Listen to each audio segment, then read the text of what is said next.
সাবেক তথ্য সম্পাদক। আসসালামু আলাইকুম, আমি রাশেদ মানের প্রত্যাশা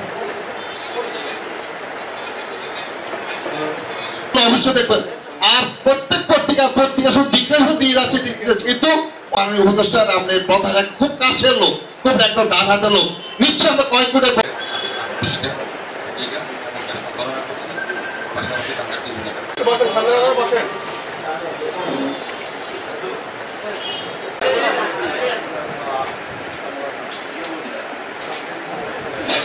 জাকির হোসেন লিটন উপস্থিত আছেন।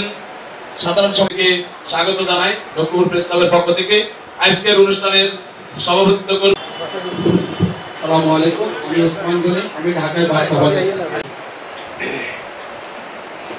আসসালামু আলাইকুম সবাইকে। কার্যনির্বাহী সদস্য জোনায়েদ ভাই উনি আমাদেরকে জানিয়েছেন যে উনি আসছেন লক্ষ্মীপুর। কিন্তু সাংবাদিক ফোরামের সাথে প্রেস ক্লাবের আমাদের যেরকম কখনোই এই ঘনিষ্ঠতা, এই আন্তরিকতা কখনোই হয়ে ওঠে। আমাদের সাবেক সভাপতি মোশতাক সাহেব একটা কথা বলেছেন যে লক্ষ্মীপুর সাংবাদিক এই পরিস্থিতির সঙ্গে এবং সেই সরকারের সঙ্গে দায়িত্ব পালনের সঙ্গে ভুল না নেওয়া। এই সরকার গঠনের পরপরই আমরা দেশি এবং বিদেশি গণমাধ্যমে এক ধরনের তথ্য সন্ত্রাসের কবলে পড়ি। সেটাকে আমরা কোনোভাবেই সাংবাদিকতা বলি না। প্রচুর গুজবের উপর ভিত্তি করে আমরা দেখেছি বিদেশি গণমাধ্যম, বিশেষ করে ভারতীয় গণমাধ্যমে বাংলাদেশের বিরুদ্ধে, বাংলাদেশের সার্বভৌমত্বের বিরুদ্ধে, বাংলাদেশের যে ধর্মীয় সম্প্রীতি, সেই সম্প্রীতিকে নষ্ট করার জন্য পরিকল্পিতভাবে নানান ষড়যন্ত্রমূলক সংবাদ প্রকাশ হয়েছে। সংবাদটিকে আমি সংবাদ বলছি না, তথ্য প্রকাশ হয়েছে। মিথ্যা গুজব, এরকম ফেক নিউজ প্রকাশ হয়েছে, সেগুলি আমাদেরকে মোকাবেলা করতে হয়েছে। যাই হোক, সেগুলি ধীরে ধীরে আস্তে আস্তে সেই সংখ্যাটা কমেছে। এই সংখ্যাটা মিথ্যা এবং গুজব দেশি অথবা বিদেশি মিডিয়ায়, বিশেষত বিদেশি মিডিয়ায় কমে আসার ক্ষেত্রে সবচেয়ে বেশি যারা ভূমিকা রেখেছেন তারা হচ্ছেন মফস্বলের সাংবাদিক।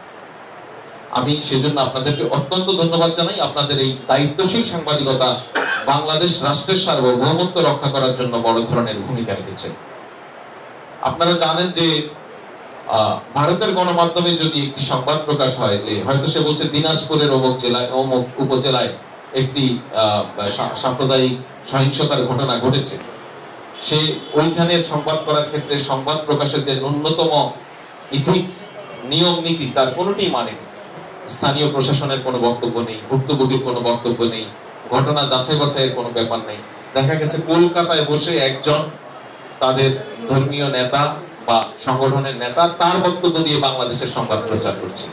সে জায়গায় তাৎক্ষণিকভাবে সেই সংবাদগুলি প্রকাশের পর আমাদের ওই সংশ্লিষ্ট জেলার যে সংবাদকর্মী ভাইরা আছেন তারা দেখা যায় নিজেরা সংবাদ প্রকাশ করছেন। তাদের এই সংবাদ প্রকাশের মধ্য দিয়ে আমাদের বাংলাদেশ রাষ্ট্রের বিরুদ্ধে যে গভীর ষড়যন্ত্র, সেই ষড়যন্ত্র আমরা আলহামদুলিল্লাহ বলতে পারি ইতিমধ্যে ভেস্তে গেছে। বাংলাদেশের বিরুদ্ধে কোনো ষড়যন্ত্রই আর টিকবে না। তো এরকম একটা পরিস্থিতিতে তবুও আমি আপনাদেরকে অনুরোধ করব, আপনারা আপনাদের বক্তব্যের প্রসঙ্গে বারবার বলছিলেন যে গুজব সোশ্যাল মিডিয়ায় নানান ভাবে আসে, কিন্তু গুজব প্রতিরোধে সবচেয়ে বেশি ভূমিকা সাংবাদিকদের।